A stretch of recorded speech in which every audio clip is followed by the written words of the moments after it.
Hey y'all, this is AL Thick Madame, and this is the recap review for 61st Street. Y'all, let me put my glasses back on because I'm blind. I'm sorry, I got very emotional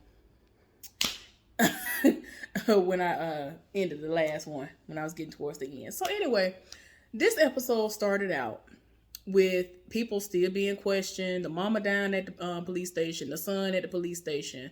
It's to the point where, like, she didn't know the son was there, but then they made a point to show him passing by the bars and all this other stuff at some point in time. And so they calling out to each other. Now, what I neglected to mention in the last episode was at one point in time, during the questioning, they took him down to like this river or waterfront or whatever, dropped him down into the water unless they made us think he did, because when they brought him back later on, he looked dry to me. I don't know what was going on. Anyway, they dropped him and I was like, did they kill him? And then we just supposed to just act as if nothing happened? Child, I was done. I said, what we not finna do is this. But anyway, he alive. But they're still looking for Moses, right? And it's to the point where they're questioning people. They're hitting dead ends left and right because nobody knows where Moses is. Nobody's talking. Everybody's saying they don't know what's going on. He wouldn't do such a thing because they're trying to speak to what his character is and that they're making a mistake.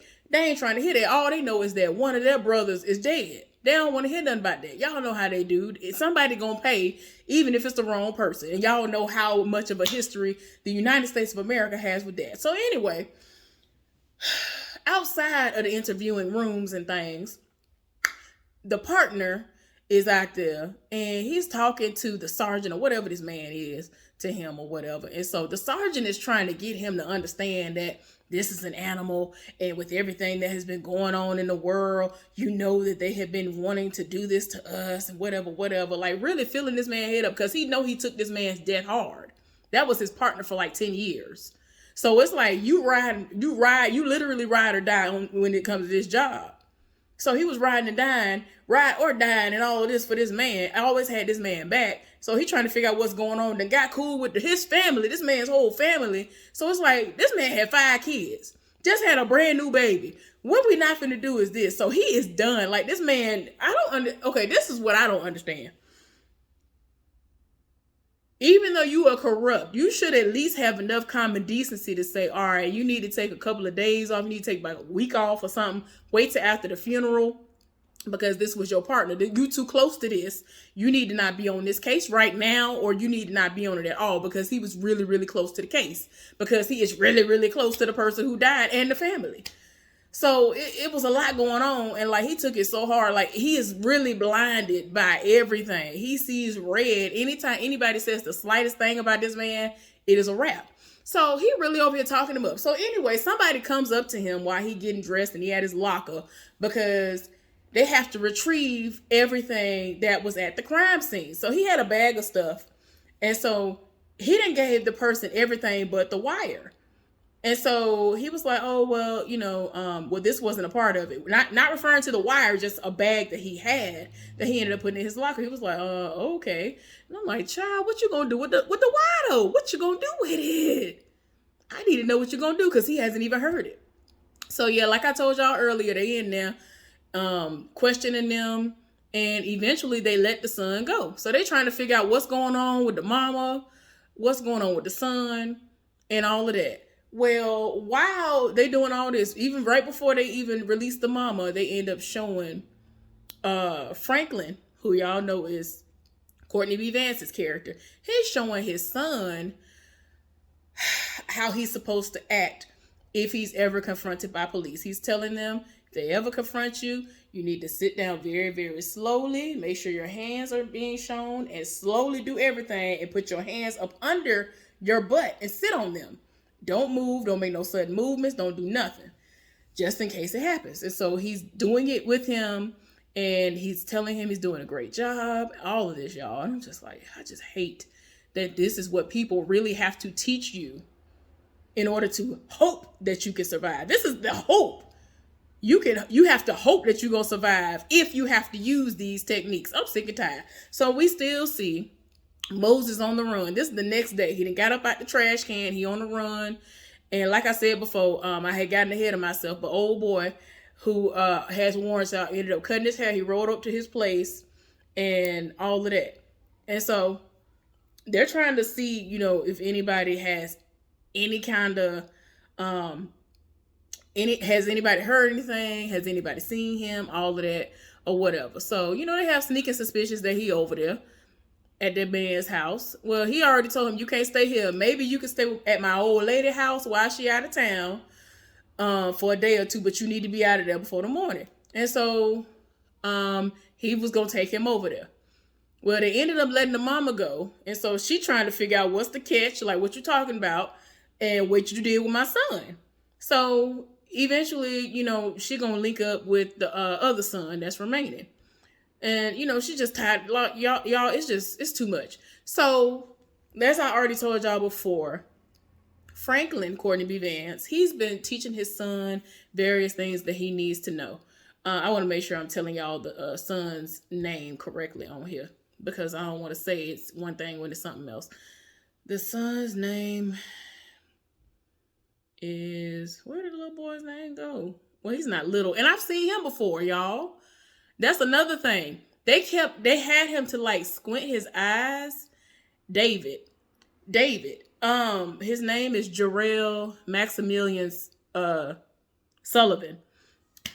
But yeah, I've seen him in stuff before. And I'm like, okay, his eyes are already like, how some people, they have naturally like big eyes. His were like naturally kind of like that. And so they had him like squint even more, if I'm not mistaken. Yeah. So now they're teaching him, the daddy is teaching him how to get on a train and go to certain areas by himself. Well, he done taught him, I'm talking about to the point where you get off here, you take you pass these three stops, you get off, you take 50 steps this way, 200 steps that way. Like, he really is doing the absolute most, because he knows that the specifics are really what will help his son to remember. Well, that's what he doing. And he ended up testing it out one day, and I was like, I don't know about this, because like there was a guy, a young guy that might be around his age, that came and sat down next to him. The music was playing out of his headphones and stuff, and I'm like, please don't let this distract him, because with certain people like him, it could distract you.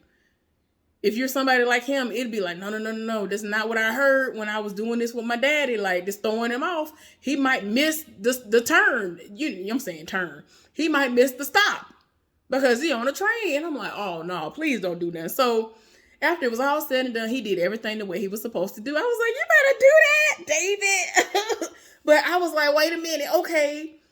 And so I was like, dang, his daddy trusted him like that. Like, how long had he done this? Y'all, Franklin was like off in the back somewhere. His son didn't even know he was there. He was off in the back. Like, that's how laser focused his son is on tasks. And that's how he has to be. He's one of those. So I was like, oh my gosh. And so he was so proud. You could tell he was a proud daddy in that moment. I said, I know that's right. So we end up seeing Martha, and she's about to go before a small congregation of people who know her from the neighborhood. But she wants to solicit their help and, bringing people to the polls and all of that, because she is actually trying to become a council person, even though she does not like politics. It's just the fact of she feels like maybe she can get in where she needs to be so that things can really change, because things have only been getting worse. And so she was really nervous before she went out there. And I don't know if it was her campaign manager or whoever, but she could tell she was nervous, and she was just pacing back and forth, listening to some gospel music, some good old gospel music, I might add.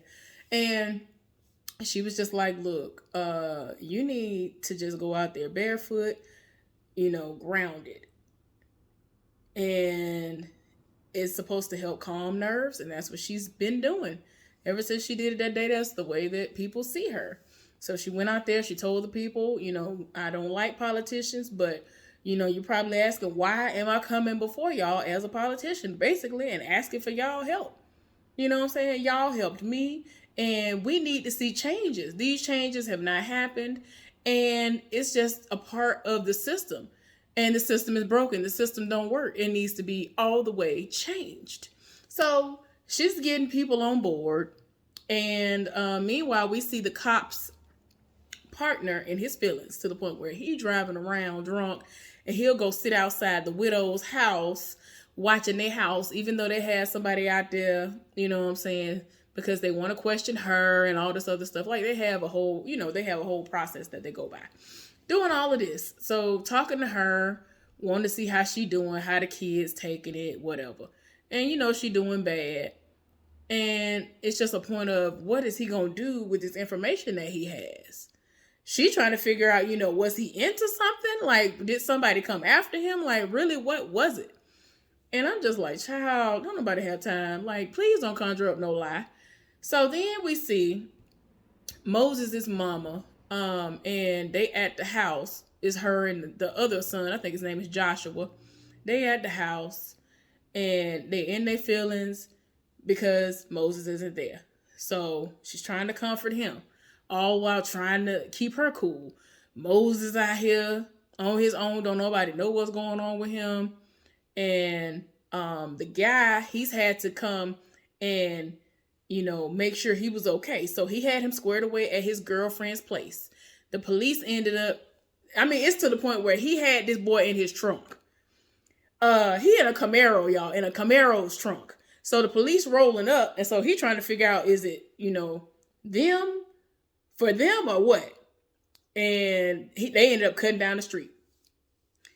And lucky for them, because he got warrants and everything else anyway. So he ends up setting him up at the girlfriend's place, told him, you got to be out in the morning or whatever. Like, you might be able to stay a day or two, but you need to be out before my girl get home, whatever. So, somebody came and approached Franklin. And at first I was like, okay, is he somebody from the street? But he's like one of those pastors who he basically walks among the street folks, and the street people will talk to him and all that. So I'm guessing that there was that connection. But he rolled up on him while he was, waiting in court, and basically was like, I need to talk to you about something. Told him about Moses. And of course he knows who Moses is. Everybody knows his story. Like later on in this season, I'm shocked to find out some information about Franklin. But I'm like, okay then, you better do that. But anyway, he talking to him, and he was like, maybe you can help. Like, we got so much stuff going on. They just sat up here and did a press conference, and they trying to get the partner to talk on his behalf. He was talking about he was like a brother to me, and I live for his wife and all this other stuff. Like he, couldn't take it. Like, I'm like, there's a lot of pressure. They looking for him, trying to pin the murder on Moses, and y'all in your feelings, y'all emotions are high. It's too much going on, and y'all already know. So anyway, the people that came up to the barber shop looking for they came up to the barbershop looking for Moses, and they already know that he has affiliations with that barber who I told y'all about, who got warrants and all this other stuff. So he up in there. So he was like, I don't know what you're talking about. I ain't seen him. Well, of course you're lying, because they found one of Moses' shirts. That shirt that Moses had on.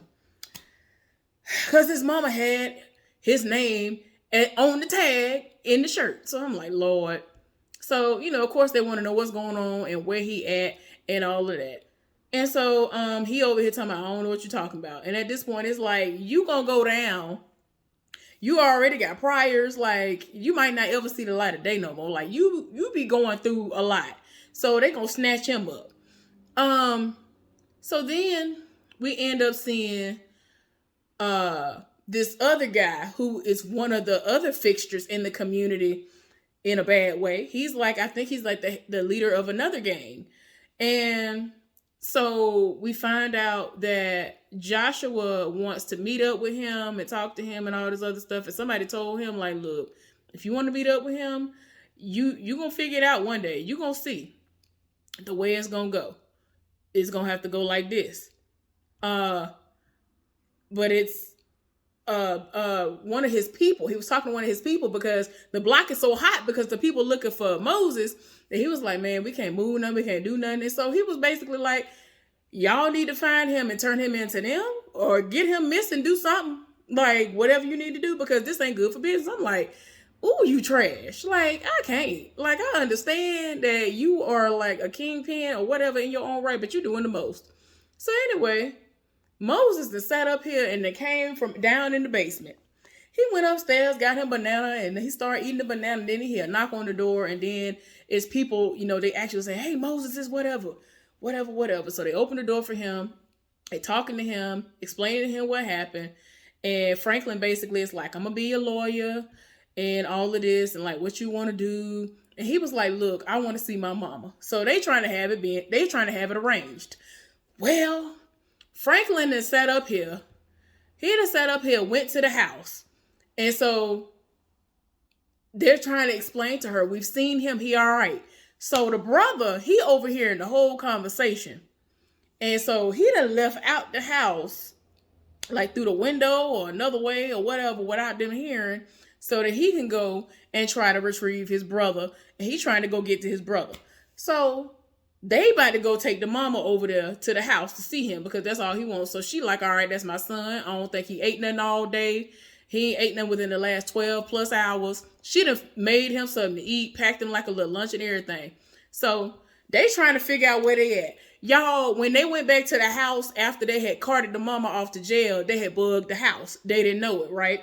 So this is why the police knew where to go. So they are tailing them, trying to get to the house. All they knew was where it was. So they done bugged the house to get the information that they could get out of them. So between the son leaving out and walking around and them going over to the house, they felt like they were going to be able to get somebody to lead them to Moses.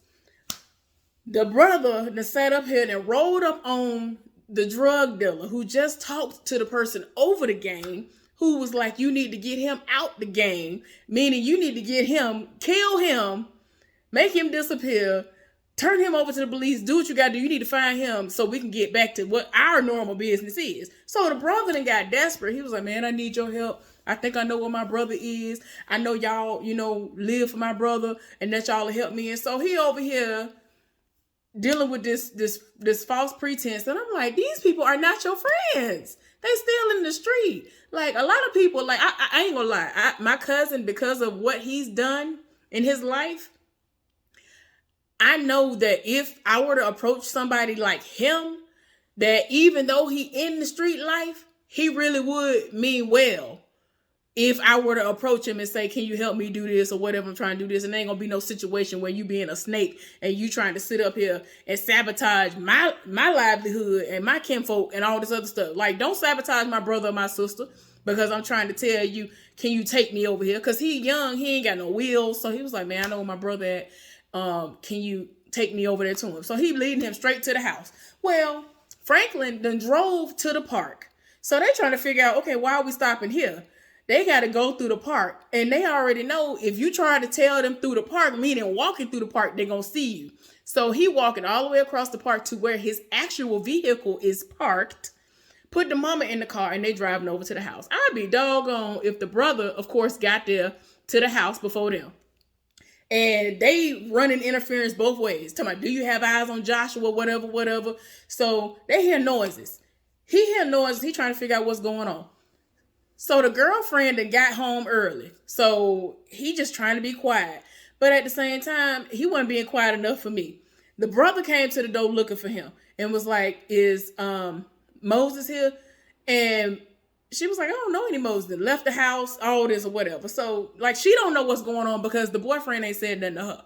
So the police there, they all going as fast as they can. They done cut out from the police station. I'm talking about just like they do around here. As soon as they get a call about anything, the whole police station leave up out trying to go to the scene. I'm like, didn't nobody need 15, 20 cars to pull over one person in one vehicle? They ain't had the first gun in the car. Y'all be doing the most. Like, y'all that boy at the police station, baby, I'm gonna need for y'all to get some life. Get a life. So anyway, Moses is down in the basement and the lights start flickering. In his mind, he like, oh, let me stop making this flicker. And I need this light down here because, of course, it's dark in the basement. So he done got a chair. And I'm like, the house old, sir. And you in the basement. Like, why would you do this? So he done got a chair. And she heard the chair. So she looking like, what in the world going on here? And like, he keep making noise. And I'm like, some men don't understand when they being loud. And I'm just like, why are you so loud? Like the entire time I'm talking to him like right now. Like, why are you so loud? That's how loud he was. And so she done took a Louisville Slugger of sorts. I had to, you know how a lot of women they have bats. She done took a bat out the closet and she started slow walking over to the door. And before she can get to where he at, he done realized that she hearing something and it's coming that way. Well, the police come. They knock on the door, kick it in, about to shoot her and everything else. They trying to get her to surrender, trying to understand what's going on, where he at, all this other stuff, don't know what's going on. So he trying to get out the door.